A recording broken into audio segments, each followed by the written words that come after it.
Macaulay education సిస్టంలో ఇంకా ఆ సిస్టమ్ అయితేనే ఈ గుమాస్తాలను తయారు చేసే సిస్టమే ఉత్తమమైనది, భారతీయమైన సిస్టమ్ దుర్మార్గమైనది, ఇది బాగా ఎక్కించారు. ఇప్పటికీ మీరు తమిళనాడుకి వెళ్తే they hate Sanskrit, okay, they hate Hindi, అవును, దే హేట్ హిందూ. ఎస్, వాళ్ళకి Hindu, Hindi, Sanskrit, Hindi, Brahmin, cow, సనాతన ధర్మ, ఈ పేర్లు వాళ్ళకి అక్కర్లేదు. ఇది ఇది ఇది అకస్మాత్తుగా వచ్చినటువంటి మార్పు, ఒక 100 years నుంచి వచ్చిన మార్పు. అంతకుముందుకు నాయనార్సు, ఆళ్వార్సు, మహాపురుషులు ఎందరో ఉండేవాళ్ళు అక్కడ తమిళనాడులో మహాపురుషులు. చక్రవర్తులు రాజగోపాలాచారి కూడా రామాయణం, భారతం రాసి వాళ్ళని ఎడ్యుకేట్ చేయడానికి ప్రయత్నం చేశాడు. తర్వాత ఇందాక చెప్పానే జస్టిస్ పార్టీ, అప్పటి నుంచి వీళ్ళకి మాయరోగం పుట్టుకొచ్చింది. అర్థమైంది కదా. అంటే ఈ దేశం మీద రకరకాల మార్గాలలో ఈ దేశాన్ని డిసింటిగ్రేట్ చేసి, రష్యా ఏ రకంగానైతే చిన్న చిన్న దేశాల కింద విభజింపబడ్డదో అలా మన దేశంలో ఉన్నటువంటి ఒక్కొక్క భాషా ప్రయుక్త రాష్ట్రము ఒక్కొక్క సపరేట్ కంట్రీగా చేయాలి అన్నటువంటిది ఇవాళ చైనా, బ్రిటన్, అమెరికా, రష్యా అందరూ కలిసి ఈ కుట్ర బన్నుతున్నారు.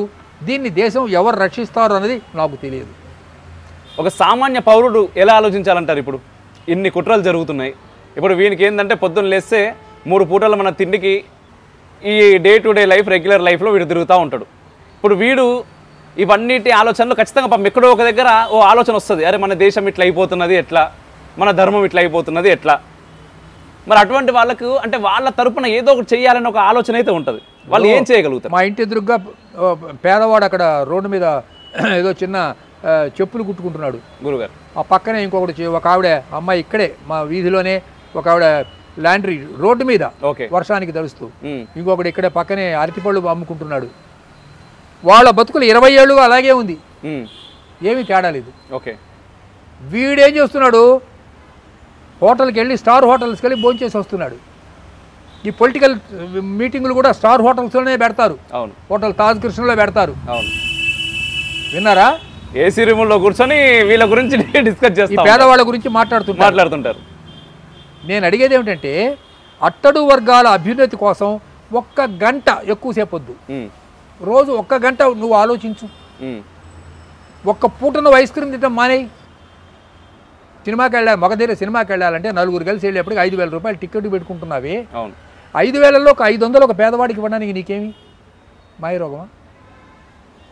నీ ఆనందం కోసం నువ్వు 5,000 ఒక పిచ్చి సినిమాకు టికెట్కో ఖర్చు పెట్టడానికి సిద్ధపడ్డావే, ఒక 500 ఒక పేదవాడికి ఇయ్యి. ఇష్టం లేదు. ఎంతంత డబ్బు దుర్వినియోగం అయిపోతుందో తెలుసునా సార్?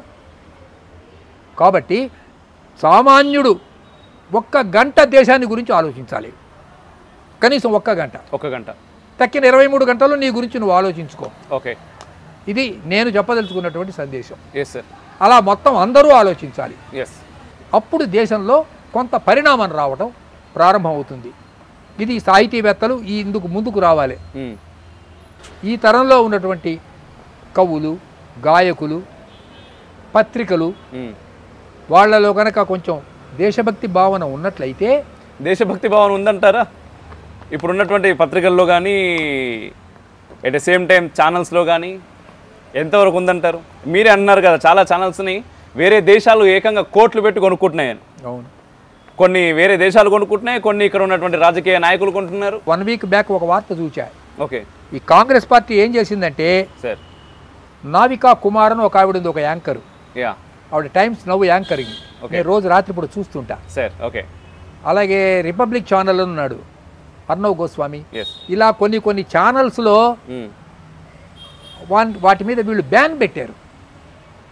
అవును, మీరు వెళ్ళి ఆ ఛానల్స్లో పాల్గొనవద్దు. ఇది దుర్మార్గం కదా. మన తెలుగు రాష్ట్రాల్లో కూడా ఉన్నాయి సార్ అట్లా. ఏపీకి వెళ్తే కొన్ని ఛానల్స్ దగ్గర మైకులు వస్తే ఈ మైక్ ఎందుకో తీసేయండి అంటారు. ఇక్కడికి వస్తే ఇక్కడ కొన్ని ఛానల్స్ అసలు చూడొద్దు అంటారు.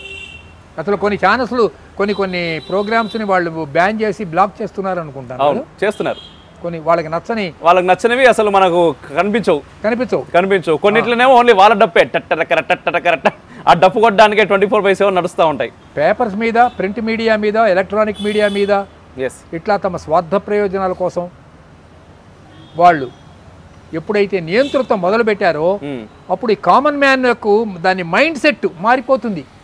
వీళ్ళు ఇంట్లో కూర్చొని అవే చూస్తుంటారు రోజు. అవును, ఇది పరిణామం తీసుకురావాలి అంటే ఇప్పుడు మీరు రిఫ్లెక్షన్ ఛానల్ ఒకటి ఉంది, సార్. ఇలాంటివే ఇంకా కొన్ని ఛానల్స్ ఉన్నాయి. Yes sir. ఇలాంటి వాళ్ళందరూ కూడా నిరంతరం ఒక కృషి, నిరంతరంగా చిరంతనంగా సనాతనంగా పురాతనంగా దివ్యంగా భవ్యంగా ఇది ఒక ఉద్యమంలాగా తీసుకొని వెళ్తే తప్ప ఈ జనం యొక్క మైండ్ సెట్ను మార్చలేవండి.